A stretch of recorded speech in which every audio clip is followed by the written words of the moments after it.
স্বামীজির আশীর্বাদে যারা ধন্য, যারা কৃপা পেয়েছেন, সেসব ভক্তমণ্ডলী আছেন। আজকে কিরকম দেখুন, সুনীল আমাকে আগে বলেছিল যে একবার আসবি, আমরা ঠিক আছে যাবো, দেখি। মঞ্চেও বলেছিলেন, কিন্তু আসার আমার ইচ্ছা ছিল না, যে কোনো কারণে হোক। আমার মনে হচ্ছিল অনেকগুলো কাজ আছে।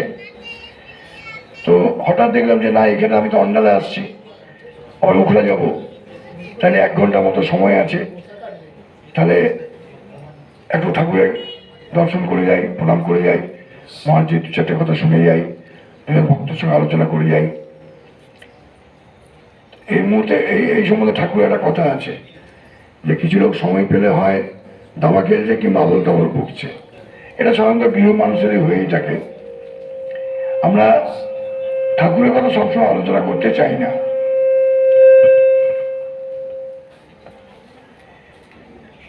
পুজো করতে গেলেই মনে হয় তাদের পুজোটা শেষ হবে, বাকি কাজগুলো আছে। যেহেতু আমরা গৃহী লোক, এগুলো আমাদের হয়েই থাকে। যাদের হয় না, আস্তে আস্তে তারা সিদ্ধ হয়ে গেছেন। ওই আমি একটা রজনীকান্তের গানের লাইন প্রায় বলি যে আমার সকল কাজের পাই হে সময়, তোমারে ডাকিতে পাইনি। আমি কত কি যে খাই, ভস্য ঘি চাই, তব অমৃত সুধা খাইনি। দেখবেন কত মানুষ আছে এই আশেপাশে, তারা এখানে যাচ্ছে, ওখানে যাচ্ছে, কিন্তু ঠাকুরের কাছে আসে তাদের সময় হচ্ছে না। আমি কত করি বৃথা পর্যটন, তবু তোমার কাছে তো যাইনি। তো গৃহী মানুষ এটা হয়েই থাকে। তো আমাদের প্রতিনিয়ত মনন চিন্তন করা উচিত, ঠাকুরকে নিয়ে, মাকে নিয়ে, স্বামীজিকে নিয়ে। আর কথামৃত কেউ পড়েছেন, নিশ্চয়ই আপনারা পড়েছেন, ওটা রোজ পাঠ করা উচিত। 4 লাইন হলেও রোজ পাঠ করবেন। আমি যেহেতু করি, সময় পেলেই করি, রাত্রে একবার অন্যান্য কিছু পড়ে থাকবো, একটু কথামৃত 4 লাইন 5 লাইন পড়ি। তো মহারাজি একটা বক্তব্য শুনছিলাম একদিন লাস্ট মিটিংয়ে, যে ঠাকুর বলতো না, সত্যই করি তপস্যা। তো মহারাজি একটা কথা বলেছিলেন, তো সেই কথাটা কোথায় বলেছে, কোথায় আছে খুঁজতে খুঁজতে কথামৃত প্রথম পাঠে আমি পেলাম, পড়তে পড়তে ওই পেয়েছি। বলছে শিবনাথ এসছে, শিবনাথ শাস্ত্রী ব্রাহ্ম সমাজের, বলে না আসেনি। বলছে ও কথা রাখেনি, আসবো বলেছিল, আসেনি।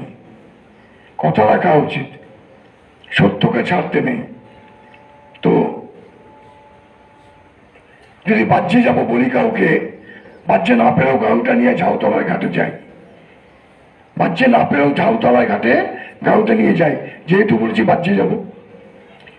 তো মায়ের কাছে গেলাম, বললো মা এই না আমার ভক্তি, এই না আমার অভক্তি, এই আমাকে শুদ্ধ ভক্তি দাও। এই না আমার ভালো, এই না আমার মন্দ, আমায় শুদ্ধ ভক্তি দাও। এই নাও আমার ইহকাল, এই নাও আমার পরকাল, আমায় শুদ্ধ ভক্তি দাও। এই নাও আমার পাপ, এই নাও আমার পুণ্য, আমায় শুদ্ধ ভক্তি দাও। কিন্তু মাকে এই নাও তোমার আমার সত্য, এটা বলতে পারলাম না, মানে সত্য দিতে পারলাম না। দেখুন ঠাকুর সত্যের ওপর জোর দিয়েছেন যে সত্যই করি তপস্যা। তো আমরা যদি সেই পথে কিছুটা থাকতে পারি, তবেই আমাদের জীবন কিন্তু অনেক সার্থক হবে। আর কথামৃত সম্বন্ধে কি বলবো, কথামৃত এ তো পড়ে শেষ করা যায় না। প্রথম পার্টি পড়তে পড়তে ওদের কতদিন লেগে যায় এক একজন মানুষের। তো তার কথাকার যিনি লিখেছেন মহেন্দ্রগুপ্ত ম, তিনি পণ্ডিত লোক ছিলেন। তিনি সংস্কৃত কলেজের প্রফেসর ছিলেন, আরআইটি কলেজের প্রিন্সিপাল ছিলেন। তিনি তার বরানগরে ঈশান নাকি বলেছে, তার কোনো বৈমাত্রীয় ভাই বা মামাতো ভাই তাকে বলেছিল একজন আছে, ঠাকুরের কাছে চলে নিয়ে যায়। তো উনি যেহেতু একটা ইংরেজি স্কুলে পড়ান, তখনকার দিনে বৃদ্ধ সমাজে একজন পণ্ডিত